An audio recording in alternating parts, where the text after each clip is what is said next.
Breaking news. తెలంగాణలో స్థానిక సంస్థల ఎన్నికల వేళ బీసీ రిజర్వేషన్లపై గంపెడ ఆశలు పెట్టుకున్న కాంగ్రెస్ కు సుప్రీంకోర్టు షాక్ ఇచ్చింది. బీసీ రిజర్వేషన్ల స్పెషల్ లీవ్ పిటిషన్ను కొట్టివేసింది. పాత రిజర్వేషన్లతో ఎన్నికలకు వెళ్లవచ్చని ధర్మాసనం పేర్కొంది. ఇక హైకోర్టులో తదుపరి విచారణ కొనసాగుతుందని స్పష్టం చేసింది.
తెలంగాణలో స్థానిక సంస్థల ఎన్నికల వేళ బీసీ రిజర్వేషన్లపై గంపెడ ఆశలు పెట్టుకున్న కాంగ్రెస్ కు సుప్రీంకోర్టు షాక్ ఇచ్చింది.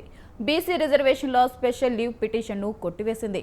పాత రిజర్వేషన్లతో ఎన్నికలకు వెళ్లొచ్చని ధర్మాసనం పేర్కొంది. ఇక హైకోర్టులో తదుపరి విచారణ కొనసాగుతుందని స్పష్టం చేసింది. ఇదే అంశంపై మరింత సమాచారం Delhi bureau chief Naveen phone ద్వారా అందిస్తారు. నవీన్, చెప్పండి.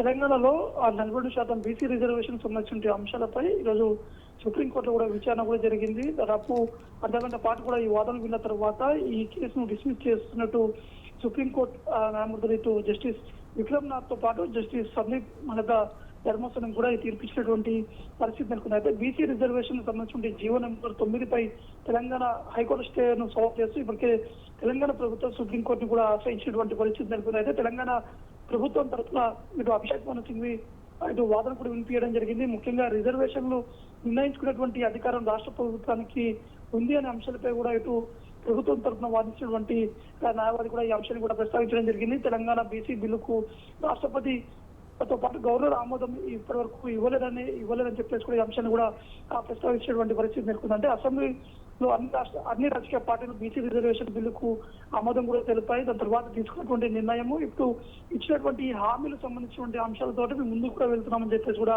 ఈ అంశాన్ని ఇటు సుప్రీంకోర్టులో కూడా ఈ అంశాన్ని కూడా ప్రస్తావించడం జరిగింది. కానీ శాస్త్రీయంగా కుల సర్వే కూడా పూర్తి స్థాయిలో కూడా నిర్వహించామని చెప్పేసి ఇటు అభిషేక్ మను సింఘ్వి ఈ అంశాన్ని కూడా వారు సుప్రీంకోర్టు ముందు కూడా ప్రస్తావించినటువంటి పరిస్థితి నెలకొంది. కాబట్టి దేశంలో ఎక్కడ లేనిటువంటి విధంగా బీసీ రిజర్వేషన్ సంబంధించిన అంశాలు కావచ్చు, చేపట్టినటువంటి సర్వే విధానం కూడా ఇటు జడ్జిల ముందు కూడా ఈ యొక్క వాదనలు వినిపించినటువంటి పరిణామాలు పెట్టేసుకుని ఇరు వాదనలు విన్న తర్వాతనే సుప్రీంకోర్టు ఇటు ఈ కేసుని డిస్మిస్ చేస్తూ ముందుకు వెళ్తున్నామని చెప్పేసి కూడా సుప్రీంకోర్టు చెప్పినటువంటి పరిస్థితి నెలకొంది. మరోవైపు పిటిషనర్ తరఫున న్యాయవాదులు కూడా కొన్ని వాదనలు కూడా వినిపించడం జరిగింది. ముఖ్యంగా రిజర్వేషన్ సంబంధించిన శాతానికి మించి ఉండకూడదని చెప్పేసి కూడా సుప్రీంకోర్టు అనేక సందర్భాలు కూడా స్పష్టం కూడా చేయడం జరిగింది. గిరిజన ప్రాంతాల్లో మాత్రమే 50% మించి రిజర్వేషన్ కూడా పెంచుకునేందుకు అనుమతి ఉందని చెప్పేసి కూడా ఇటు పిటిషనర్ తరపునటువంటి న్యాయవాదులు కూడా వారు ఈ అంశాన్ని కూడా